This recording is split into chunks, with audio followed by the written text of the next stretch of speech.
Hey guys, it's Sydney here with the Helping You Move team. I'm joined by two full-time realtors on the team, Ralph Ciancio and Peter Kirazopoulos. And they're going to be giving some insight into what we can expect in the Markham and Stouffville real estate market for the month of May. We all know that COVID-19 played a huge role in how the real estate market turned out in March and April. So now that April is coming to an end, what are your predictions for May? Are house prices going to go up or go down? Well, in terms of price, it's tough to say on a short-term basis, especially a small sample size. But what we've seen from basically the middle of March till today is a steep decline in sales and new listings. But what we are looking at, if we look back just 10 days, is a bottoming out effect. So it looks like the market has reached its bottom, and whatever is transacting, there's a certain number of people that are still transacting at this point. So it's probably about 35-40% of the peak in terms of capacity.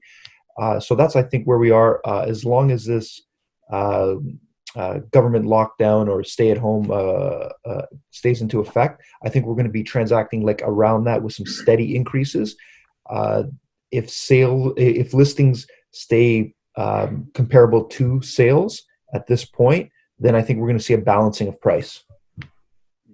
Sorry, go ahead. I was going to say, I agree with some of your points for sure. I have a slightly different take. I do believe that the market is going to be very active in the second half of May. It will be active in May, very active the second half of May. So we're recording this. It's April 30th. We have no idea what to predict for the future. Our experience leads us into the idea that right now, typically there would have been about another 20,000 sales that did not take place in the Toronto Real Estate Board because of COVID. And I do believe that those transactions are not just going to disappear. I believe they're going to be deferred. So typically May is one of the busiest months of sales. And plus we have the backlog of half of March and all of April that's going to be pushed into May. So I personally, from a government perspective, I think they've done a great job in mitigating the risks with COVID. Top priority for us in everything we do is safety of the community. I do believe personally, and again, it's my own perspective, that by mid-May, we're going to start seeing an easement back into the direction of a normal reality. Or past reality or normal. I don't think it's going to go back 100%, but I do believe that we're going to start easing in. That's going to cause people to get their homes ready for sale and hit the market. We will see a huge jump in the number of listings for sale, I believe, towards the tail end of May. From mid-May to end of May, a big jump. And I think that we're going to also see a big jump in the number of sales. So I think that your question was about prices. I believe the average price, as is going to be reported, is going to show a big jump. That's primarily because in a hot market, junk sells. In a colder market, properties that are not good do not sell or do not sell well. I think what we're going to see is the best properties on the market are the first ones to get snapped up. Those numbers that will be reported are going to be the highest in the market, and the average looks high. Okay. What do you think the best practice is for someone considering buying a home at this time? I think if you're looking to buy a home in the next few weeks, and again, as the government's mandated, we are only helping families that are in the necessity to purchase right now. We are respectful of our mandated direction. And we're working our best within those parameters. I believe that if you are considering buying and you're not an essential purchase, but you could still be learning, do not waste this time. You should be preparing yourself mentally and from an information perspective. If you are looking to buy in the month of May, align yourself with a great realtor who can not only provide you information, because really we can get that anywhere. What you can get is context. Find a great realtor that can tell you about the community, can tell you about what took place in the past sales, like what was the story behind every sale, because that context is where the opportunities lie.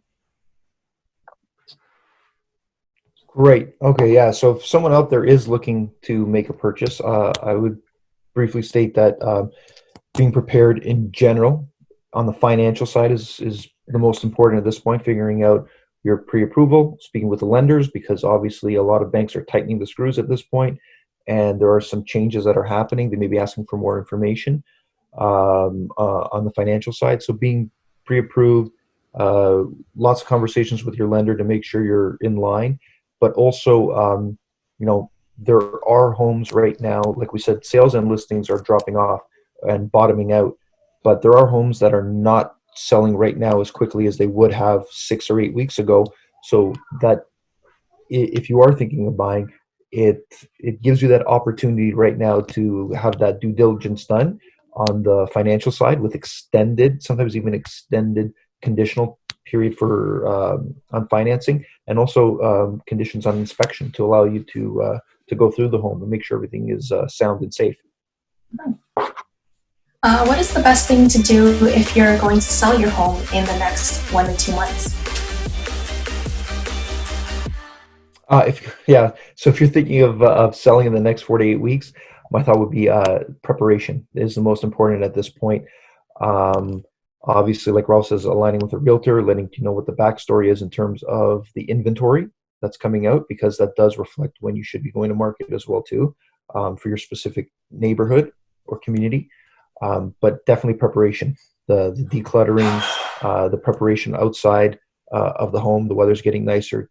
Take that opportunity and get the home show ready. Yeah, I think definitely right now, if you're looking to sell your home, you not only need to find a way to prepare your home for sale, because that's imperative. Again, in the second half of May and onward, the best homes are going to sell first. They're going to sell fast, and they're going to sell for more money.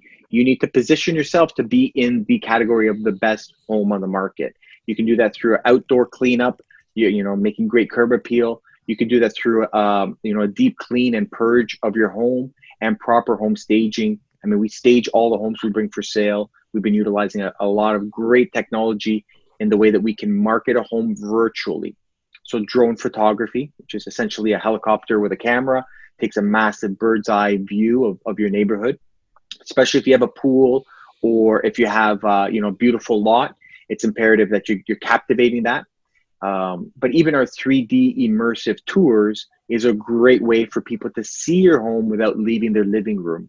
So that's going to mitigate the risk of infection, and it's going to drive more feet of qualified buyers to your home. So I think understanding the market is one thing, understanding or aligning yourself with a realtor who can utilize and leverage current technology, like 2020 technology. You need to be able to utilize that, because that's going to be, I believe, is going to be the differentiator between a great sale and an okay sale, is the leverage of technology. Personally, I believe that strongly. Definitely. So great discussion, guys. Next week, we'll be looking at the GTA market stats for April. So stay tuned for our analysis on that.